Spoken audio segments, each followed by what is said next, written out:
Assalamualaikum warahmatullahi wabarakatuh.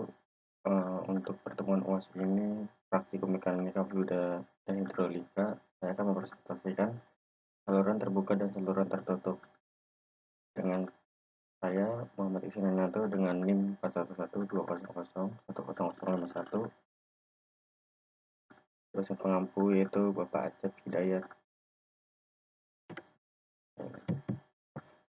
Untuk yang pertama adalah saluran terbuka. Saluran terbuka adalah saluran yang mengalirkan air dengan suatu permukaan bebas yang dipengaruhi oleh tekanan udara menurut asalnya. Saluran dapat digolongkan menjadi saluran alam, saluran natural, dan saluran buatan atau artifikal. Saluran alam yaitu saluran yang terbentuk secara alami, sedangkan saluran buatan adalah saluran yang dibuat dan direncanakan sesuai dengan konteks pemanfaatannya, seperti saluran irigasi, saluran drainase, dan saluran pembawa pada pembangkit listrik tenaga air. Kondisi aliran dalam saluran terbuka yang rumit berdasarkan kenyataan bahwa kedudukan permukaan bebas cenderung berubah sesuai dengan waktu dan ruang, dan juga bahwa kedalaman aliran, debit, kemiringan, dasar saluran, dan permukaan bebas adalah tergantung satu sama lain. Saluran terbuka berfungsi untuk menyalurkan air yang belum tercemar atau kualitasnya tidak membahayakan. Lokasinya terletak pada di daerah yang masih tersedia lahan serta tidak pada daerah yang sibuk. Pada saluran terbuka, jenis penampangnya dapat beragam dari bentuk bundar sampai bentuk yang tidak teratur. Kebanyakan aliran saluran terbuka adalah turbulen, biasanya dengan air sebagai cairannya.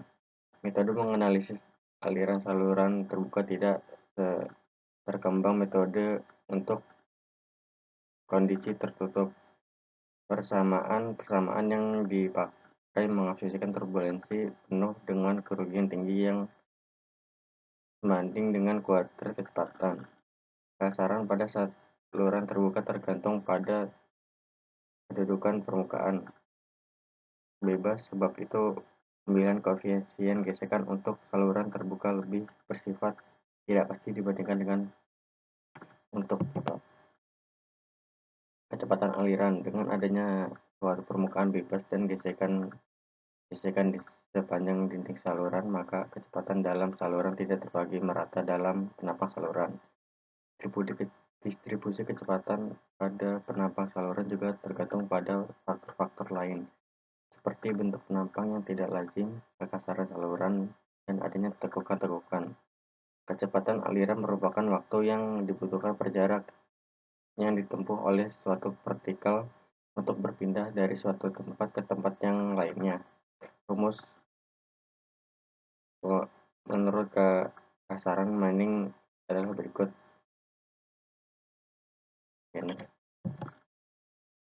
Kecepatan pada batas padat harus sama dengan 0. Dan dalam hal aliran saluran terbuka pada umumnya, kecepatan meningkat dengan bertambahnya jarak dari batas kecepatan maksimum. Tidak terjadi pada permukaan bebas, tetapi biasanya di bawah permukaan bebas pada jarak 0,05 sampai 0,25 kedalaman. Ya. Kecepatan rata-rata pada garis vertikal kadang-kadang ditentukan dengan mengukur kecepatan 0,6 kedalaman.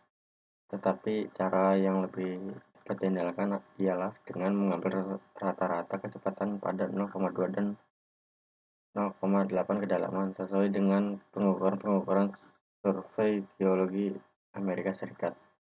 Kecepatan aliran dengan cara pengukuran langsung di lapangan dengan alat meter. Pengukuran ini dilakukan dengan cara membagikan pengukuran arah vertikal menjadi 3 titik kedalaman, yaitu 0,2H, 0,6H, dan 0,8H. Sedangkan untuk arah horizontal dibagi menjadi 5 titik, yaitu 1/8 kanan, 1/4 kanan, 1/2, 1/4 kiri, dan 1/8 kiri.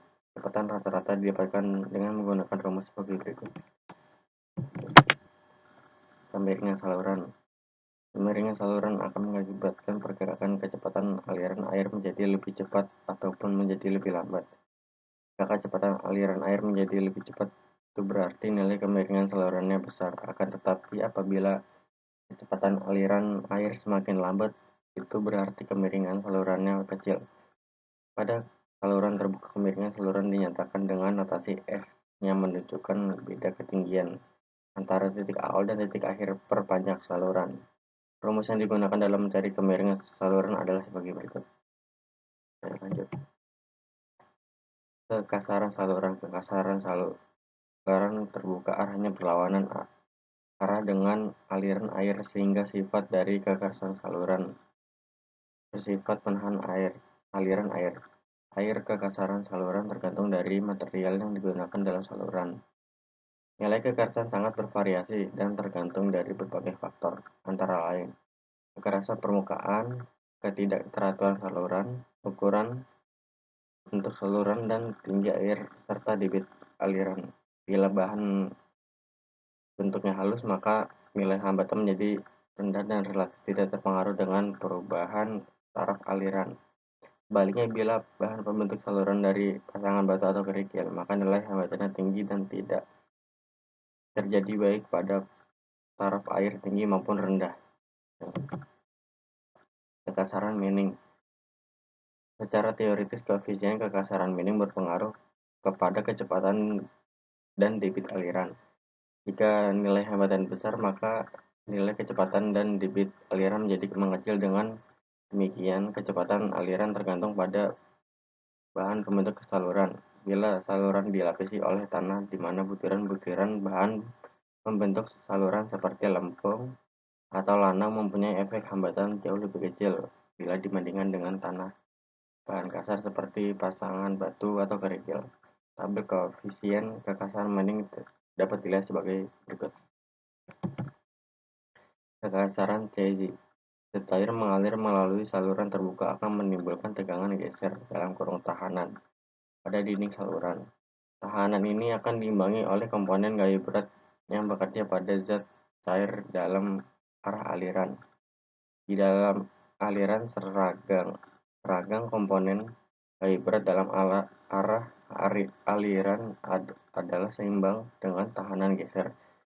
Tahanan geser ini tergantung pada kecepatan aliran dengan rumus sebagai berikut. Seorang ahli dari Irlandia, Robert Manning, mengusulkan rumus sebagai berikut ini. Untuk mencari nilai N dari rumus di atas, maka digunakan rumus sebagai berikut. Beberapa ahli telah mengusulkan beberapa bentuk koefisien CZC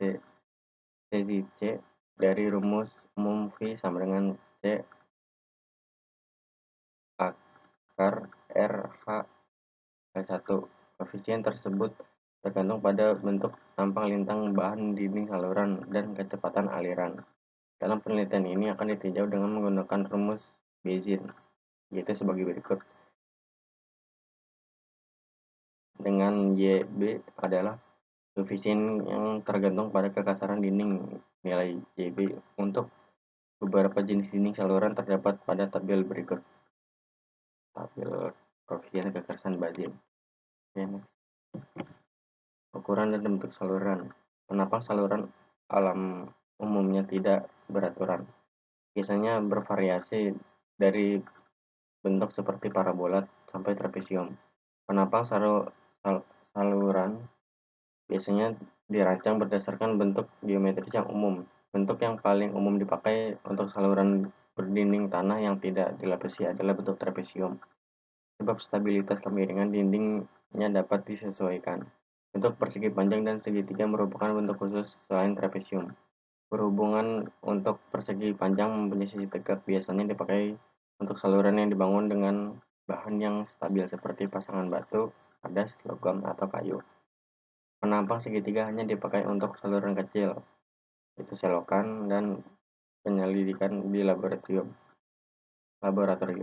Penampang lingkaran banyak dipakai untuk saluran pembuangan air kotor dan gorong-gorong berukuran sedang maupun kecil. Penampang saluran terbuka memiliki berbagai macam bentuk sebagai mana dapat dilihat pada gambar berikut. Untuk yang pertama itu untuk trapesium, yang B itu persegi, yang C adalah segitiga, yang D lingkaran, yang E itu tidak beraturan. Data saluran yaitu mencari lebar dan tinggi didapatkan dengan cara pengukuran langsung di lapangan dengan menggunakan alat meteran. Sedangkan untuk mendapatkan luas dan keliling basah penopang persegi panjang dengan menggunakan rumus. Untuk yang pertama ada penopang A sama dengan B dikali H. Untuk keliling basah P sama dengan B ditambah 2H. Untuk jari-jari hidrolik yaitu RH sama dengan A per P. Kelebihan dan kekurangan saluran terbuka. Kelebihan saluran terbuka yaitu volume air yang dialirkan lebih besar. Yang kedua, memiliki potensi sebagai pembangkit listrik. Kekurangan saluran terbuka itu diantaranya ada kehilangan air lebih banyak, tidak dapat digunakan pada daerah bergelombang, aliran pada saluran terbuka harus memiliki permukaan bebas yang dipengaruhi oleh tekanan udara yang bebas atau atmosfer, banyak menggunakan lahan, mengganggu masyarakat terutama saat pembangunannya, mudah terkena polusi atau limbah. Untuk yang kedua ada saluran tertutup. Saluran tertutup adalah aliran saluran yang tidak mempunyai hubungan langsung dengan atmosfer. Fluida yang dialirkan melalui pipa bisa berupa zat cair atau gas dan tekanan bisa lebih besar atau lebih kecil dari tekanan atmosfer. Apabila zat cair di dalam pipa tidak penuh, maka aliran termasuk ke dalam aliran saluran terbuka atau karena tekanan di dalam pipa sama dengan tekanan atmosfer dalam kurung zat cair di dalam pipa tidak penuh. Aliran termasuk dalam pengaliran terbuka. Karena mempunyai permukaan bebas, maka fluida yang dialirkan adalah zat cair. Tekanan mempermudah zat cair di sepanjang saluran terbuka adalah tekanan atmosfer.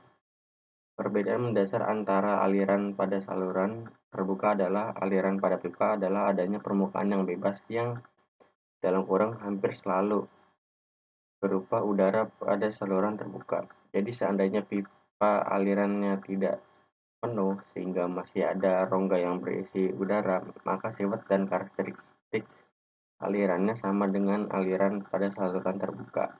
Misalnya pada aliran air pada gorong-gorong. Pada kondisi saluran air penuh, desainnya harus mengikuti kaidah aliran pada pipa. Namun bila mana aliran air pada gorong-gorong desain tidak penuh, maka aliran sifatnya adalah sama dengan aliran pada saluran terbuka. Aliran perbedaan yang lainnya adalah saluran terbuka mempunyai kedalaman air dalam kurung G, sedangkan pipa ke dalam air tersebut ditransformasikan berupa dalam kurung P per Y. Oleh karena itu, di konsep analisis aliran pada pipa harus dalam kondisi pipa terisi penuh dengan air. Kelebihan dan kekurangan saluran tertutup. Kelebihan saluran tertutup yaitu kehilangan air sedikit, kurang mengganggu terhadap aktivitas, kualitas air lebih baik dibanding saluran terbuka karena air yang dialiri terlindungi oleh permukaan pipa. Pemanfaatan lahan yaitu land utilization, di mana saluran irigasi tertutup tidak membutuhkan lahan yang luas untuk mengalirkan air dari sumbernya dibanding saluran terbuka. Kekurangan saluran terbuka yaitu volume air yang dialirkan lebih kecil. Prinsip-prinsip saluran tertutup. Fluida mengalir masuk ke dalam pipa akan membentuk pelapis batas dan tebalnya bertambah besar sepanjang pipa pada suatu titik. Panjang garis tengah pipa, lapisan akan bertemu dan membentuk daerah yang terbentuk penuh di mana kecepatan tidak berubah setelah melintasi titik tersebut. Jarak dari ujung masuk ke pipa ke titik pertemuan lapisan batas tersebut dinamakan panjang kemasukan. Bisa dilihat pada gambar berikut. Garis energi dan hidrolik. Energi hidrolik atau hidrolik energi adalah kemampuan air untuk melakukan usaha.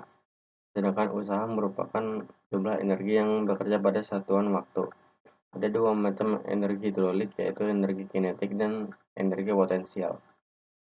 Energi hidrolik menurut hukum kekentalan energi, pada setiap titik sepanjang aliran dalam pipa, energi hidrolik adalah konstan. Pengurangan atau kehilangan energi akan dirubah dalam bentuk energi lain, sehingga untuk persamaan energi untuk titik 1 dan titik 2 Lihat sebagai berikut. Berikut adalah contoh garis energi hidrolik. Energi hidrolik untuk yang pertama ada energi kinetik, adalah energi akibat dari aliran pipa dapat dirumuskan di mana energi kinetik hidrolis untuk tekanan itu M, V kecepatan aliran, G percepatan gravitasi, dan kedua ada energi potensial dirumuskan sebagai EP sama dengan energi potensial tekanan, P yaitu tekanan, W yaitu berat volume air. Kesamaan kontinuitas. Banyak fluida yang mengalir tiap detik pada tiap penampangnya adalah sama. Dilihat pada gambar berikut dengan rumus I sama dengan A1 dikali V1 sama dengan A2 dikali V2 sama dengan konstan. Kesamaan momentum dilihat dengan berikut dengan rumus F sama dengan P kali Q dalam kurung V2 kurang V1. Persamaan Bernoulli dilihat bagi berikut adalah rumusnya dari persamaan Bernoulli ya. Oke, lanjut.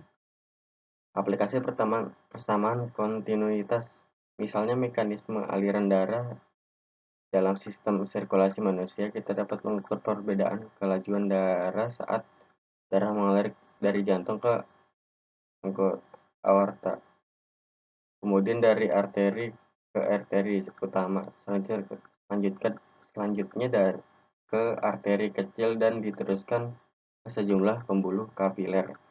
Selain itu, saluran pemanas ke ruangan juga menggunakan penerapan persamaan kontinuitas. Venturimeter. Pipa venturimeter adalah alat yang digunakan untuk mengukur kelajuan aliran zat cair. Alat ini didesain